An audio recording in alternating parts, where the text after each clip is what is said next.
Welcome to the Slop Farm. Enjoy the video. You start by preparing the device. Enable developer options and USB debugging so you can send commands. Once done, install ADB on your computer, connect the device, and verify with a DB devices, you should see a device ID. Next, issue the immersive status command to hide the bar. A DB shell settings put global policy control immersive. Status equals apps. This immediately hides the status bar for apps and shows you why using system settings is safer than modifying system images.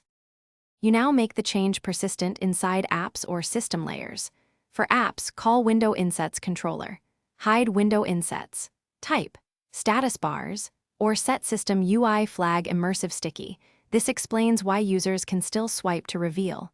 Once you implement it on Resume or a startup service, make sure to update the manifest or a boot receiver so the behavior reapplies after reboot. Also, test both portrait and landscape because layout changes can re-expose the bar. That's why you handle insets and you finish by validating the result.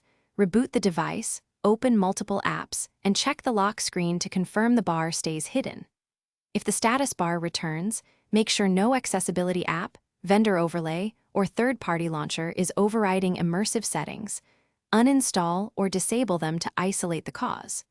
If you need system-wide removal beyond what settings allow, consider a launcher that hides it or a rooted mod. But be aware of security and update implications. That tip will save you time if things go wrong.